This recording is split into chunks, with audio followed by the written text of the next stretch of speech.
దేవుని చేత కట్టబడిన కుటుంబాలు దేవునికి మహిమకరంగా లేకపోవటం అనేటువంటిది విచారకరమైన సంగతి. ప్రతి కుటుంబం కూడా దేవునికి మహిమ తీసుకొచ్చేలాగా ఉండాలి అంటే కనుక ఆ కుటుంబాలు అనేటువంటివి లోక సంబంధంగాను, భౌతికంగాను, శారీరకంగాను వారికి నచ్చినట్టుగాను జీవించుట ద్వారా ఏ కుటుంబం కూడా దేవునికి మహిమ తీసుకురావడానికి అవకాశం లేనే లేదు.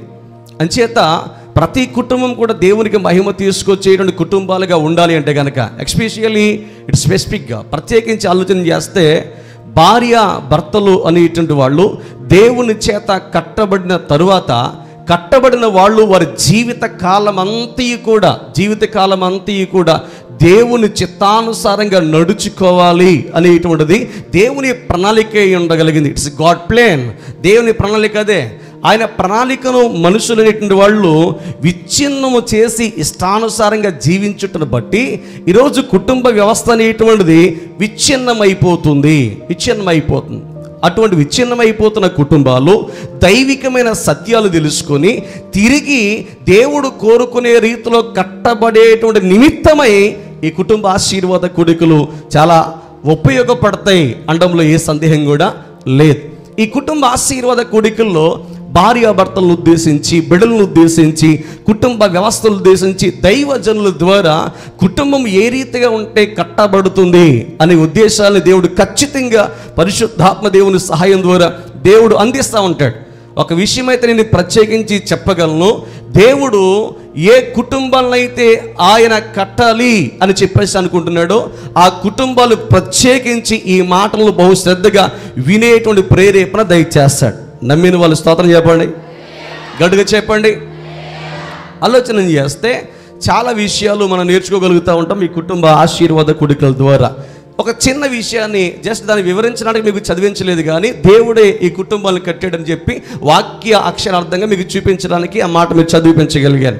కానీ దేవుని సన్నిధానంలో భార్యాభర్తలు అనేటువంటి వాళ్ళు ఈ లోకంలో ఖచ్చితంగా దేవునికి మహిమకరంగా జీవించారు అనే సందర్భాలు పరిశుద్ధ గ్రంథంలో మనం చాలా సందర్భాల్లో మనం చూడగలుగుతూ ఉంటాం.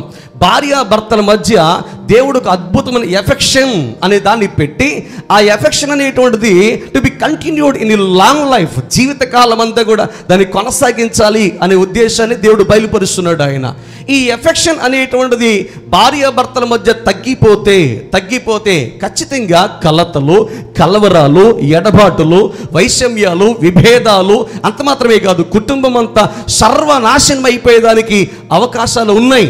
అలా ఉన్నాయి కాబట్టి అటువంటి వారిగా మీరు ఉండకూడదు అని చెప్పి దేవుడు ఖచ్చితంగా కొంతమంది భార్యాభర్తల్ని చూపించి వీరు చూడండి వాళ్ళ జీవిత కాలంలో ఎంత అద్భుతంగా వాళ్ళు జీవించి నాకు మహిమ తీసుకొస్తున్నారు, ద సేమ్ మీరు కూడా అలాగే నాకు మహిమ తీసుకొచ్చేవారుగా ఉండాలని చెప్పి నేను కోరుకుంటున్నాను. కాబట్టి ఈ కుటుంబ ఆశీర్వాద కూడిక మీకు ఏర్పాటు చేశాను అని చెప్పి నీతో స్పష్టంగా దేవుడు మాట్లాడుతున్నాడు. దాంట్లో అనుమానం నో డౌట్ అబౌట్ దట్, సందేహం ఏం లేదు.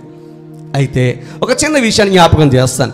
పరిశుద్ధ గ్రంథంలో అంటే వారు ఎప్పుడైతే జతపరచబడిన నాటి నుంచి కూడా చివరి దాకా కూడా అంత అన్యోన్యంగా, ప్రేమతో, అనురాగంతో, వాత్సల్యముతో, ఒక సత్సంబంధంతో దేవుడు కోరుకునే రీతిలో వారు బ్రతకగలిగారు అనే భార్యాభర్తలు కొంతమంది కనబడతా ఉన్నప్పుడు వారు అలా జీవించడానికి గల కారణం ఏంటో తెలిసిన ఆలోచన చేయండి.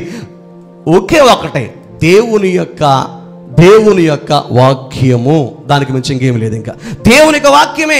దేవుడు కుటుంబాన్ని కట్టాడు. ఆ కుటుంబాన్ని నడిపించుకుని ముందుకు సాగిపోతూ సంతోష, సమాధాన, ఆనందాలతో ఉండగలగాలంటే ఖచ్చితంగా వారి జీవితంలో పనిచేయాల్సింది వాక్యమే. వాక్యం ద్వారానే సర్వ విషయాలు నేర్చుకుంటారు, వాక్యం ద్వారానే అన్ని సంగతులు తెలుసుకుంటారు, వాక్యం ద్వారానే వారి జీవితాలను మలుచుకుంటారు, వాక్యం ద్వారానే వారి జీవితాలు కట్టుకుంటారు, వాక్యం ద్వారానే వారి కుటుంబాలని ఆనందదాయకంగా మార్చుకుంటారు వాడు. అంచేత అటువంటి భార్యాభర్తల్లో కొంతమందిని మనం చూస్తూ ఉంటాం. వారిలో స్పెసిఫిక్గా మనకి వచ్చే ఒక భార్యాభర్త మీకు చూపించి నేను వాక్యాన్ని ముగిస్తాను. నేను చూడండి ఒకసారి లూకాసు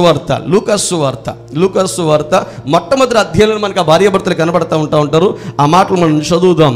మొదటి అధ్యాయం లూకాసు వార్త మొదటి అధ్యాయం 5వ వచనం నుంచి మనం చదువుదాం.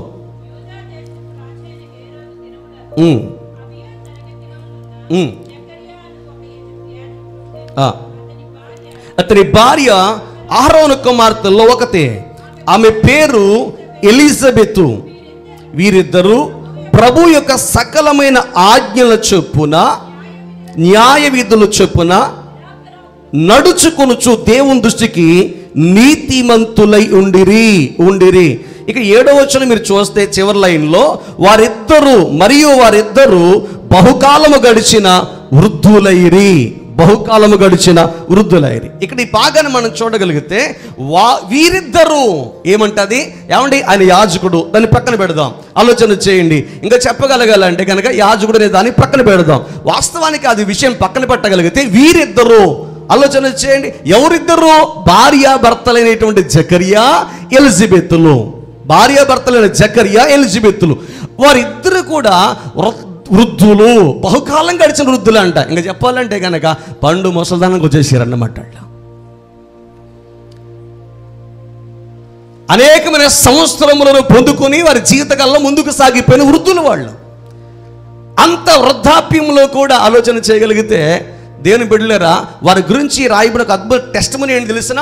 వీరిద్దరూ సకలమైన దేవుని ఆజ్ఞల చొప్పున విధుల చొప్పున నడుచుకునుచు దేవుని దృష్టికి నిందారహితులై బ్రతికిరి.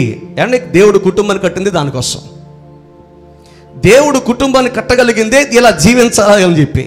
ఇదిగో మీరు మీ జీవిత కాలంలో ఎంత కాలం గడిచిపోయినా సరే నా ద్వారా కట్టబడిన ప్రతి కుటుంబము కూడా ఆలోచన చేయండి, నా దృష్టికి నీతిమంతులుగా బ్రతకాలి, నా దృష్టికి యథార్థవంతులుగా బ్రతకాలి, నా దృష్టికి నమ్మకస్తులుగా బ్రతకాలి అనేటువంటి ప్రైజ్ ది లార్డ్ అనేటువంటి ఒక మంచి ఉద్దేశం ద్వారానే దేవుడు కుటుంబాల్ని కట్టాడు తప్ప ఎవరికి వారి కుటుంబాలు కట్టిన తర్వాత నచ్చినట్లుగా ఇష్టానుసారంగా వారికి కావలసినట్లుగా బ్రతుకుతామని కానే కాదు.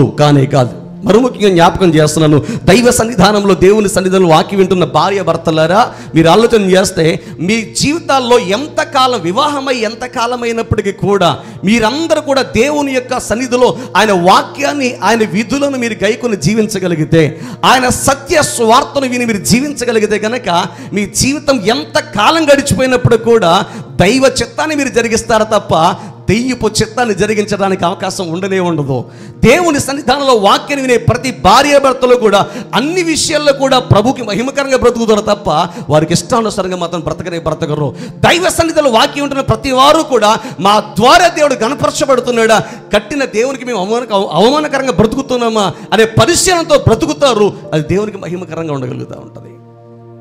అంచేత సకలమైన దేవుని ఆజ్ఞల చొప్పున నడుచుకునే ప్రతి భార్య భర్తలు కూడా లోకంలో నిరపరాధులుగా బ్రతుకుతూ ఉంటారు. అంత మాత్రమే కాదు, దైవికమైన ప్రేమ దేవుని వాక్యాన్ని గైకొనే వారిలో ఉండగలుగుతుంది. దైవికమైన సమాధానం వాక్యాన్ని గైకొనగలిగే వారిలో ఉండగలుగుతుంది. దైవికమైన యూనిటీ, ఐక్యత అనేటువంటిది దేవుని వాక్యాన్ని గైకొని జీవించగలిగే వారిలో ఉండగలుగుతుంది. ఎవరి జీవితంలో అయితేనండి, మళ్ళీ జ్ఞాపకం చేస్తున్నాను, ఎవరి జీవితంలో అయితే వాక్యాన్ని గైకొని సత్య ప్రకారంగా జీవించుకుంటూ పోతారు భార్య భర్తలు, వారి జీవితాల్లో ఆలోచన చేయండి, ఎన్ని లోటులు ఉన్నా ఎన్ని అక్కర్లు ఉన్నా వాటి కోసం వారు బాధపడరు. మీకు అర్థమవుతుందా?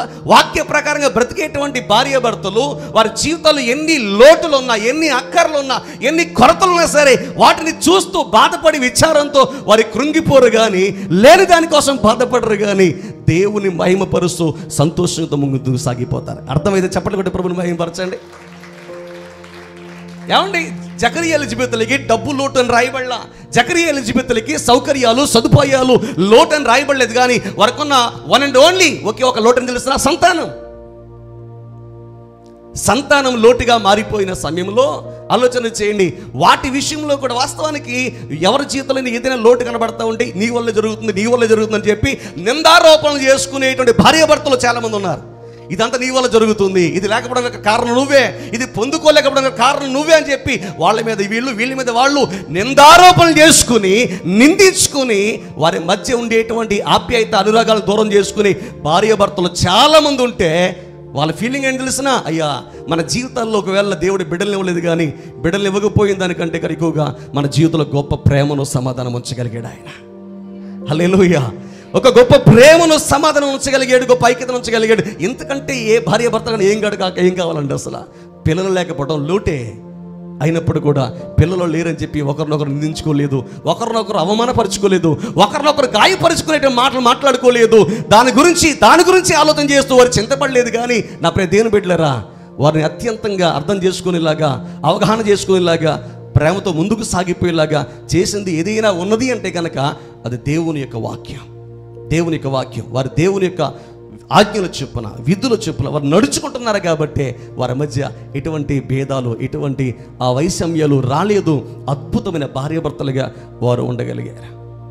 ఈరోజు దేవుని సన్నిధానంలో ఆయన సన్నిధికి నడిపించబడుతూ కూడా దేవునిలో సరిగా ఆ లోతైన అనుభవం లేకపోవడం ద్వారా, వాక్యం తెలుసుకోలేకపోవడం వల్ల అనేక మంది భార్యాభర్తలు ఈ రోజున వాక్యం వింటున్నారు, వెళ్ళిపోతున్నారు. కానీ వారి జీవితాన్ని ఆపాదించుకోవడం వల్ల బైఫిరికేట్ అయిపోతున్నారు చాలామంది. ఇట్స్ మీన్ బైఫిరికేట్ అని తెలిసిన విడిపోతున్నారు.